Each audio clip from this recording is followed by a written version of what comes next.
ازيكم يا بنات، عاملين ايه؟ يا رب كلكم تكونوا بخير. هتلاقوني 3 فيديوهات بنفس اللبس بنفس القعده. قعدت بقى صورت لكم كل الفيديوهات اللي انتوا عايزينها، بس حبيت قوي جبت شويه حاجات من عند سوما لاشز. ناس كتير قوي عارفين البراند بتاعت براشيا والبراند بتاعت الرموش اللي هي سوما لاشز. بحب حاجاتهم جدا، وجبت من عندهم شويه حاجات وقلت لازم اطلع اديكم ريفيو عنهم واجربهم معاكم، خصوصا لان في حاجات بجربها معاكم لاول مره، فقلت اخلي التجربه كده معاكم واطلع اقول لكم رايي في كل الحاجات اللي انا جبتها من عند سوما. يلا بينا نبتدي عشان الفيديو ما يبقاش طويل عليكم. انت اول مره تشوفيني ما ينفعش خلاص ما تشوفنيش تاني، تنزلي دلوقتي تعملي اشتراك من المربع الاحمر الموجود تحت الفيديو، وهتلاقي جرس صغير فعليه دوسي عليه يعني عشان يوصلك اشعار او نوتيفيكيشن كل ما انزل فيديو جديد. ولو عايزه تعرفي ايه الحاجات اللي جبتها من عند سوما، يلا بينا نبتدي. واول حاجه جبتها من عند سوما وكانت الفرشه دي، والفرشه دي مشهوره جدا ومعروفه عندها ان هي بتعمل معجزات. تعالوا كده نجرب مع بعض نشوف هنعمل بيها ايه. خدت الفاونديشن ده من برجوا درجه 4 وخدت منه شويه كده على ايديا، وهبتدي افرده وادمجه كله على البشره، ومش عايزه اوسخ الطرح، يعني هكون حريصه ان انا احط الفاونديشن على وشي مش على الطرح. هنا بقى لقيت نفسي بركز كده شويه على دمج الفاونديشن، وببص كويس جدا على الجزء اللي اتدمج. الجزء اللي قدامك حرفيا ما فيهوش خطوط خالص، بتدخل في الاماكن الضيقه جدا اللي هي حوالين النوز دي، بتدمج وبتفرد الفاونديشن بطريقه لهلوبه قمر حرفيا. عجبتني جدا، ابتديت اخد الكميه كلها من على ايديا. عايزه اوريكم الفينش على البشره، ركزي كده ولا في خط واحد. وكمان طلعت بيها مكان الكونسيلر، اصبروا ده انا هوريكم دلوقتي هعمل بيها ايه. الفرشه حرفيا بتدخل في كل حته. بصي بقى الفينش بتاع البشره عامل ازاي، مش محتاجه اصلا اعيد عليه ببيوتي بلندر خالص. بحس بقى ان الفرشه محتفظه شويه بالفاونديشن اللي عليها، فبعيد كده على البشره بالشكل ده، بوزع كل الفاونديشن وكمان هحطه على عينيا. الفرشه دي انا هعمل بيها حاجات كتير قوي، اصبري بس دلوقتي. بعد كده بوريكي شكل الفرشه، مش بتخلي فيها تكتل ولا بتلزق ولا اي حاجه، ولا بتخلي الفاونديشن كده جواها زي فرش كتير. الفرشه دي يا بنات من براشيا، موجوده عند سوما. وهنا بقى هبتدي احط الكونسيلر ده من جوفياز رقم 18 يا بنات، وهبتدي احطه على كل الاماكن بتاعه الاناره. انا بحط الكونسيلر عشان عايزه اجرب حاجه بصراحه بالفرشه، هوريكي دلوقتي. بعد ما حطيت الكونسيلر جبت الفرشه بتاعتي هي وابتديت ادمجه بيها. بصي بتدمج ازاي، بصي بتدخل تحت العين ازاي. بجد كنت موهومه جدا ان هي داخله تحت العين وبتعرف تفرده بالطريقه دي. تحسي ان هي معموله للمنطقه دي، هي كل منطقه بتتحط عليها بتحسي ان هي معموله عشانها. بصي الفرشه بتعمل ايه، يعني وزعت بيها الفاونديشن وبعد كده حطيت بيها الكونسيلر، وبعدين حددت العظمتين بتوع الفك دول مكان الاناره. كل ده عملته بنفس الفرشه، وكمان هعمل بيها الكونتور بتاع النوز، واصبري هتشوفي كمان هعمل بيها ايه تاني. قررت كمان اعمل كونتور بسيط جدا كده واحط بلاشر، وكمان اجرب دمج الفرشه واشوف الفرشه هتعرف تقوم معايا بالمهمه دي ولا لا. يعني هي ممكن تكون فرشه واحده معايا اعمل بيها كل حاجه. هرجع اخد الفرشه تاني هي بعد ما بنضفها كويس، وهبتدي ادمج بيها الكونتور. بصوا بقى حطيتها على مكان الكونتور، حاسه ان هي معموله للكونتور. جيت اعمل بيها الفاونديشن حسيت ان هي لا، هي دي الفرشه بتاعت الفاونديشن. جيت اعمل بيها الكونسيلر تحت العين، قلت لا، هي دي الفرشه بتاعت تحت العين. دلوقتي انا بدمج بيها الكونتور، وبصوا في نظره سعاده على وشي، نظره بلهاء كده، ما تعرفوش انا سعيده قوي ليه وفرحانه قوي كده. بعد كده هبتدي ادمج بيها كمان الكونتور بتاع النوز بطرف الفرشه، انتوا شايفين بطرفها، وهعمل بيها كونتور عادي جدا للنوز. بصي الفرشه تقريبا عملت معايا كل حاجه. يعني انا حتى لو رايحه العروسه وخايفه انسى الماتيريال، اهم حاجه تكون في شنطتي هي الفرشه دي بصراحه بالشكل ده. تفتكروا ان احنا خلصنا؟ لا، لسه ما جربناش بيها البلاشر. هاخد البلاشر ده من شيجلام وهحط نقطتين كده ونقطتين كده ونقطه هنا على الماشي، وهي نفس الفرشه والله ما انا عتقاكي. همسك البتاعه الاسبونش دي وهنضف فيها الفرشه كويس مكان بقى الكونتور وكده، وهبتدي كمان ادمج بيها البلاشر. بصوا يا جماعه بتدمج البلاشر ازاي وفي مكانه، وبتحدد معايا الخد ازاي. بصوا الفرشه دي بتعمل ايه، انتوا شايفين؟ ابتديت ادمج بيها كده البلاشر على البشره كلها، وكمان البلاشر اللي على النوز انا عملت بيها كل حاجه. احنا ما جبناش اي حاجه تاني من بره، فاونديشن كونسيلر كونتور بلاشر كل حاجه. اهم حاجه بيكون في ايديا الاسبونش دي بنضفها فيها كويس جدا. ودلوقتي رجعت ادمج تاني الكونسيلر بتاع تحت العين زي ما انت شايفه. بصي بتدخل ازاي، قروبه ولهلوبه حقيقي بالشكل ده، وارجع انضف تاني وابتدي ادمج بيها كل حاجه تاني في مكانها. الفرشه دي حقيقي عملت بيها كل حاجه وتستاهل كل قرش يتدفع فيها.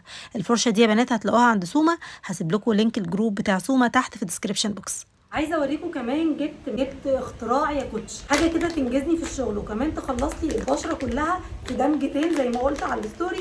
حرفيا بتخلص البشره كلها في دمجتين. اكبر بيوتي بلندر انا مجرباها ومستخدماها عشان اعرف كمان رايي فيها. اكبر بيوتي بلندر ممكن تستخدميها وتشوفيها في حياتك.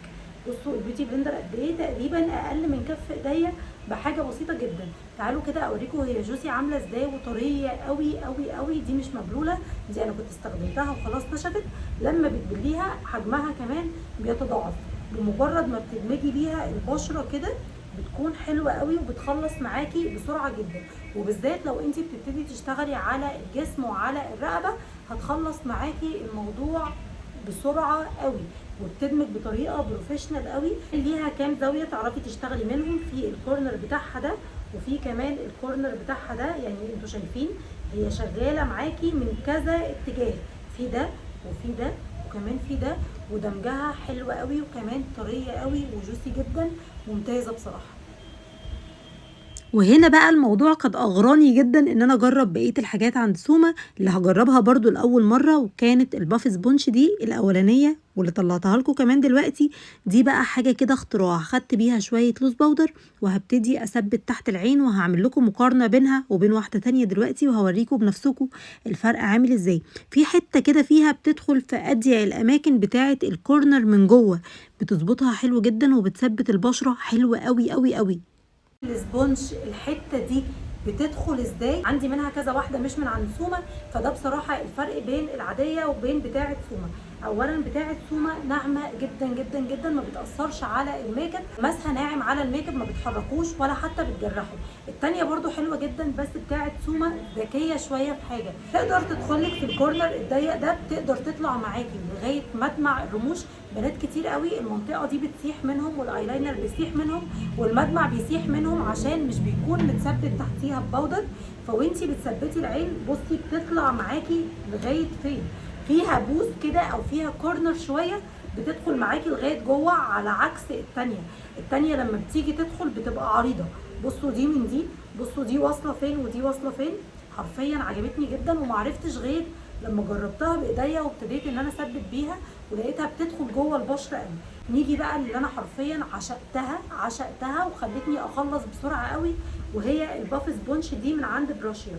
بصوا يا بنات حجمها قد ايه، حجمها كبير جدا، بياخد معاكي الوش في دمجتين. يعني انت كده خلاص يا فندم احنا خلصنا، وفي نفس الوقت بتثبت حلوه قوي، ما بتحركش اي حاجه من مكانها اطلاقا. وغير كده وكده ناعمه جدا على البشره بالشكل ده. بصوا التثبيت. اقول لكم كمان ان اكبر الميك اب ارتست بيستخدموا الباف سبونش دي للفاونديشن. بصراحه انا ما جربتهاش خالص للفاونديشن، اكيد هطلع اجربها معاكم، بس جربتها في الباودر واشتغلت بيها كمان كذا مره على عرايسي.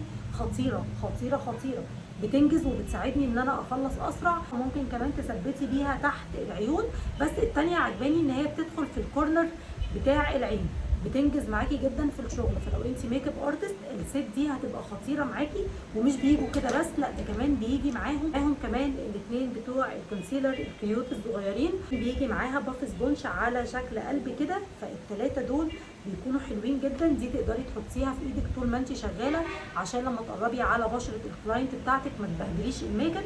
ودي كمان تقدري تثبتي بيها الباودر على مساحه كبيره او على البشره كلها. ودي القمر تقدر تدخلك في الكورنر. عايزه اقول لكم ان الباف سبونج دي مهمه جدا، ممكن ما تعرفيش قيمتها غير لما حرفيا تشتغلي وتجربي وتشوفي فرق الماتيريال على البشره عامل ازاي. هتساعدك جدا وحلوين جدا جدا. بعد كده عايزه اجرب معاكم كمان من براشيا الفرشه اللي بتيجي دبل ناحيتين، ناحيه كده بتكون انجل شويه والناحيه الثانيه بتكون بالشكل ده. الفرشه دي تعتبر معاكي فرشتين بفرشه واحده، واعمل بيها برونزر شويه لبشرتي. هاخد دي الاول اللي على الواسعه دي وابتدي اعمل بيها برونزر البشره من هنا شويه. الفرشه ناعمه جدا جدا، بصوا يا بنات بالشكل ده كده. وهاخد الناحيه الثانيه وابتدي احدد بيها كده اكتر. يعني الفرق ما بينهم ان دي هتحدد لي او هتحط لي البرودكت متحدد كده شويه، انما دي عشان شويه فلافي كده هتوزع معاكي المنتج او البرودكت بتاعك بشكل اوسع. بصوا الجمال. دلوقتي بقى لما نيجي نحط رموش للوك زي ده لازم نلجأ للرموش بتاعت براشيا، او نختار رموش تساعد معايا اللوك اكتر او تخدم معايا اللوك اكتر. ايه ده يا نهى؟ يعني هو في رمش ممكن يحلي معايا اللوك وفي رمش ممكن يبوظ معايا الدنيا؟ اه طبعا. كده نجرب مع بعض الرموش، ايه الرمش اللي ممكن يخدم معايا اللوك اكتر وايه الرمش اللي ممكن ما يخدمش معايا اللوك اكتر. بس لو انت ميك اب ارتست مبتدئه ضروري جدا يكون معاكي لاش بوك زي ده مثلا. لاش بوك بيكون فيه تجمع رموش كتير جدا، كانت ميك اب ارتست تقدري تختاري من الطويل للخفيف للوسط. الرموش دي يا بنات بتاعت سوما، مش بس كده، الرموش دي كل رمش فيها من ترشيحات جيكل، فانا بحب الرموش دي جدا. تختاري بقى الرمش اللي انت عايزاه، طبيعي جدا ليكي او لعروستك او لاي حد. ما تاخديش الرمش اللي عندك، انت عندك مجموعه رموش واحده او باكت رموش واحد كلهم شبه بعض، فبالتالي بتركبيهم كلهم بتكون العرايس هو الرمش. انا معاكي ان ممكن يكون في رمش بيليق على معظم العيون وفي رمش تاني لا، وفي عيون بتدوخك جدا في اختيار الرموش. يعني انا مثلا هختار معاكم كذا رمش وابتدي اقيسه وانتوا هتشوفوا شكل العين بيبتدي يتحول معايا ازاي. عايزه اوريكم بس حاجه قبل ما اركب الرمش. بصوا سواد الرمش عامل ازاي، لو حطيته مثلا كده على ايديا بصي لون الرمش عامل ازاي وسواد الرمش عامل ازاي. وجبت نوع رمش تاني وحطيته، بصي الرمشين جنب بعض، بصي شعر الرمش ده عامل ازاي وهنا شعر الرمش ده عامل ازاي. هتحسي ان الرمش ده باين ان هو بروفيشنال اكتر وفي نفس الوقت سواده باين اكتر وهيخدم لي اللوك اكتر. احط كروكي كده عشان اشوفه هيناسب عيني ولا لا وهيخدم معايا اللوك ولا لا، عشان عايزه افهم البنات الميك اب ارتست المبتدئات بالذات عشان بيسالوني كتير قوي على الرموش، فحبيت اعمل لكم فيديو يكون خاص بالرموش. انا واحده عندي مساحه في عينيا تمام، لو جيت خدت رمش زي اللي انا وريتهولك ده دلوقتي اللي هو بالشكل ده وحطيته، الرمش هيروح فين في عينيا؟ بصوا الرمش بقى صغير ازاي، يعني الرمش حرفيا قصير. فالرمش ده عايز مين؟ هيكون عايز بنات عينيهم صغيره او المساحه بتاعت عينيهم صغيره او جفن عينيهم صغير عشان يا دوب يملاها. انما انا لو عندي مساحه كبيره او العروسه بتاعتك او الكلاينت بتاعتك عندها مساحه كبيره، جيت حطيت الرمش ما بانش منه حاجه غير سواده.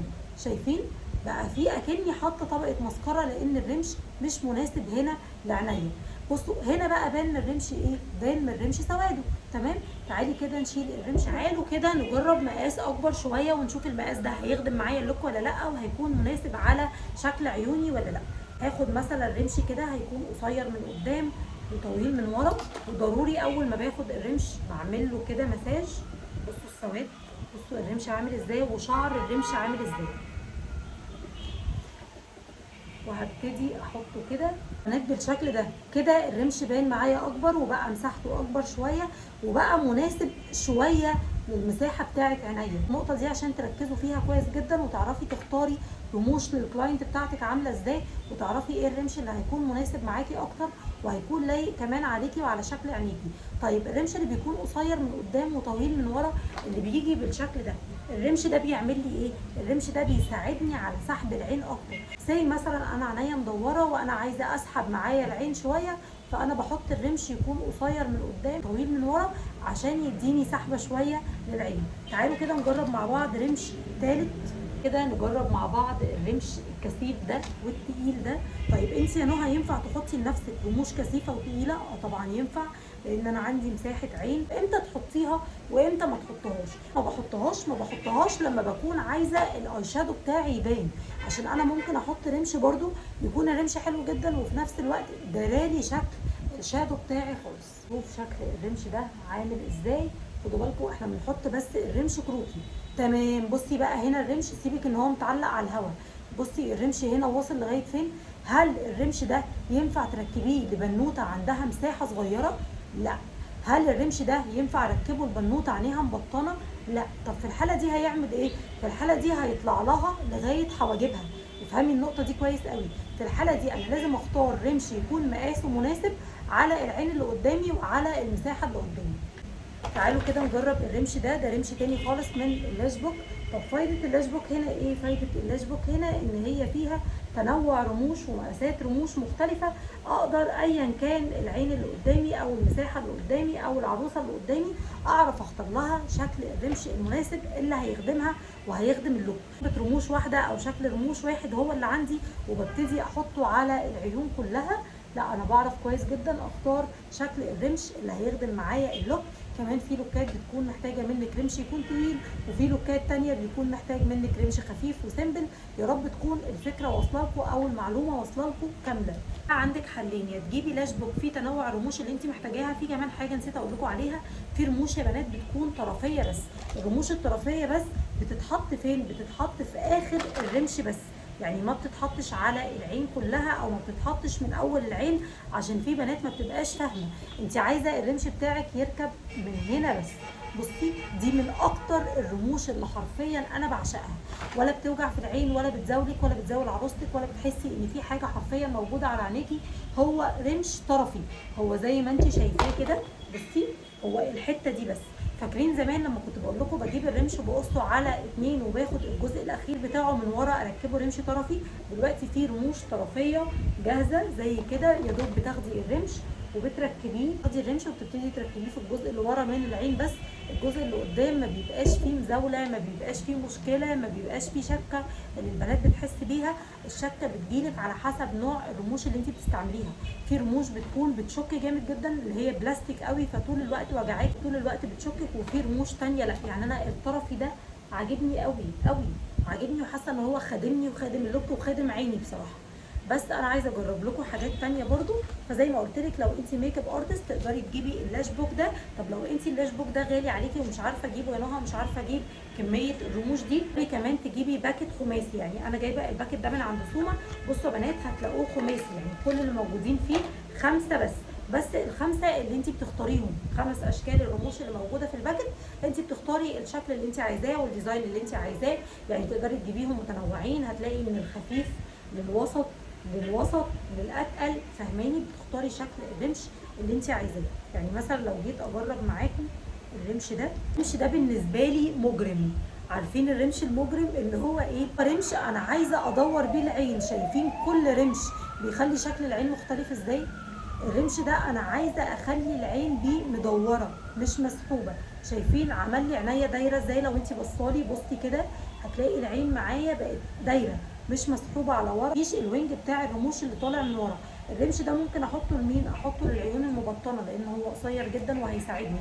احطه للعيون المكسوره عشان يدور العين معايا شويه. بنات سواد الرمش عامل ازاي؟ طب ايه نوع سواد الرمش اللي انت عماله تتكلمي فيه كل شويه وبتحاولي توصله لنا او تفهمه لنا؟ هفهمك يا روح قلبي سواد الرمش ده يعني ايه. ممكن تجيلك عروسه عايزه ميك اب سيمبل جدا، لو جيتي حطيتي الرمش هنا هو اللي بيلعب دوره.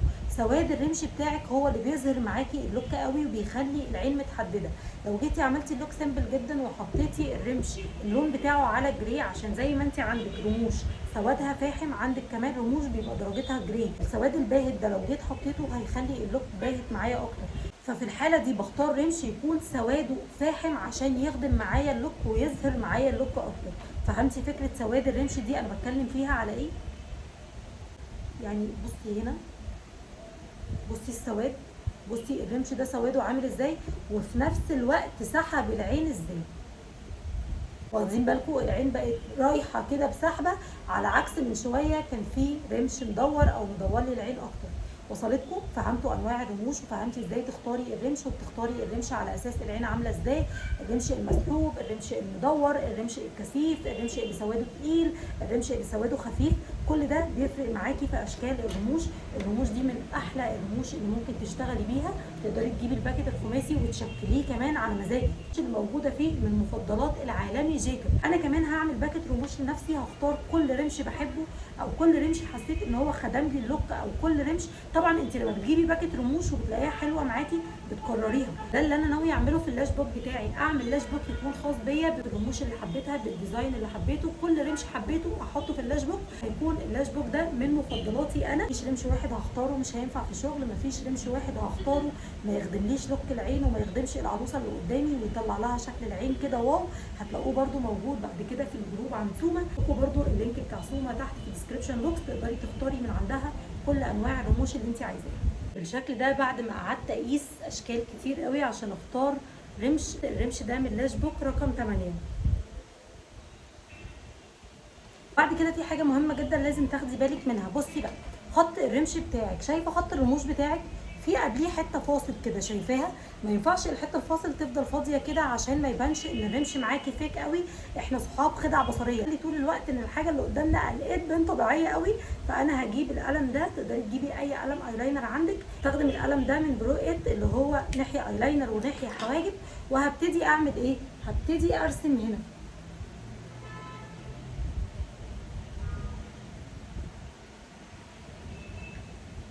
الجزء اللي جوه ده، بس هبتدي اسحبه معايا عشان يبان معايا قد ايه يعني ليله الرموش. بصي العين دي من العين دي هتلاقي ان العين دي خط الرموش نازل على الخط الاسود، اما هنا في خط باين ان هو مش معمول. هبتدي اعمله كده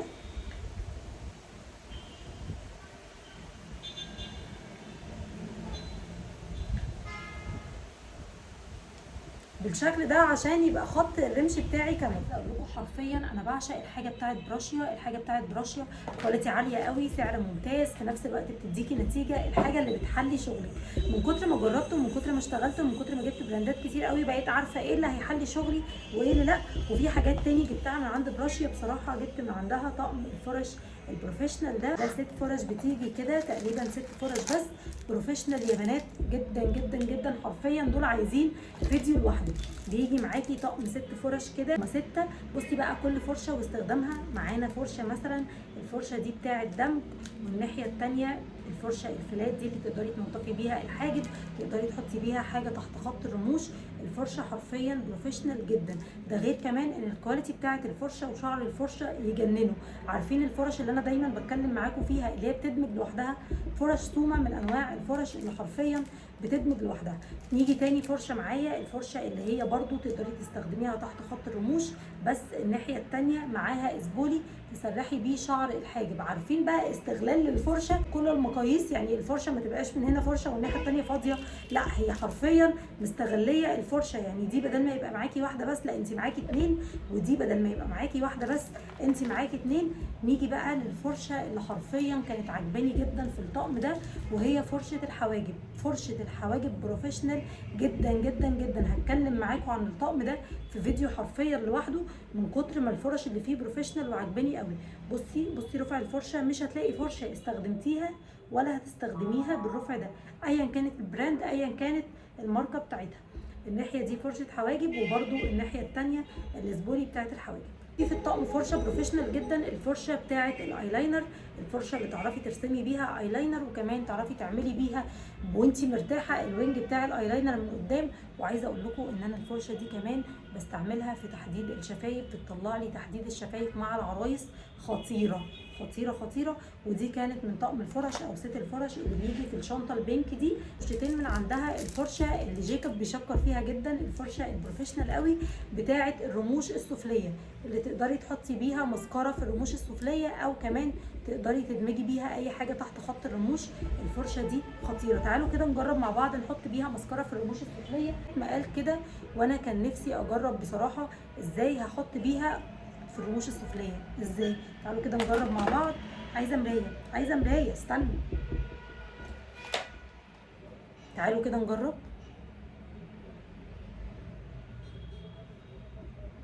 يا بنت اللذينه،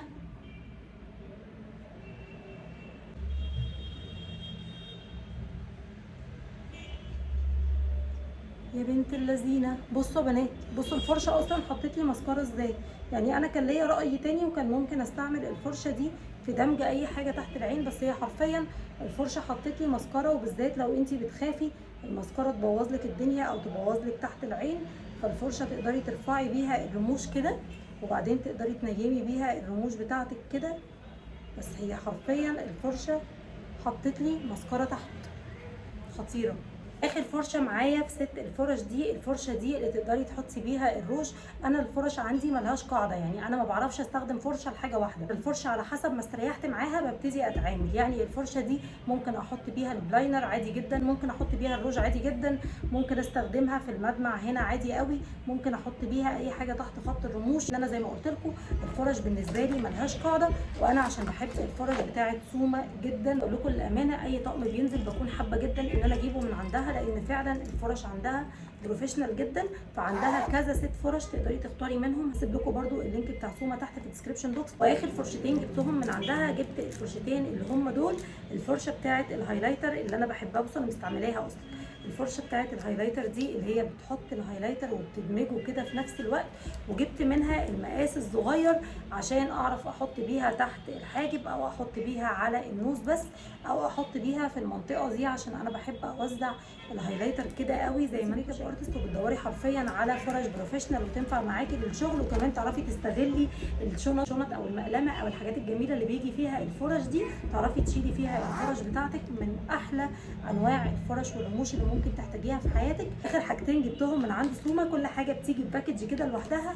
اخر حاجتين جبتهم من عندها، جبت البيوتي بلندر الميني الصغنونه دي عشان الكونسيلر وعشان دمج تحت العين، وجبت كمان بيوتي بلندر تانية انا وريتكم الكبيره الضخمه دي فاكرينها، جبت كمان واحده حجمها اصغر شويه. الكبيره دي لما اكون مستعجله مثلا وعندي بدل العروسه اتنين والوقت بالنسبه لي مش مساعدني استخدمها. وجبت كمان من عندها الحجم اللي هو العادي الطبيعي بتاعنا. بنات البيوتي بلندر من غير ما تتبل عامله ازاي، حرفيا هي مارشميلو، دي ما اتبلتش اطلاقا. انا دي لسه ما جربتهاش او لسه ما حطيتهاش حتى على بشرتي، جوسي كده وطريه قوي قوي قوي زي ما انت شايفه من قبل ما تتبل. ما بالك بقى دي بعد ما تتبل هتبقى عامله ازاي. ميك اب ارتست وبتدوري على حاجه تنجزك في شغلك وتحلي كمان شغلك يبقى عليكي وعلى سوما لاشز، هسيب لك كمان اللينك بتاعها تحت في الديسكربشن بوكس. ودي كانت الحاجات اللي جبتها من عند سوما، وحرفيا فرحانه بيهم جدا، وهسيب لكم اللينك بتاع سوما تحت في الديسكربشن بوكس. ولو عجبك الفيديو او عجبتك حاجه من الحاجات دي اكتبيه تحت في الكومنتات. اشوفك على خير فيديو جديد او ميك اب لوك جديد او ريفيو جديد ان شاء الله.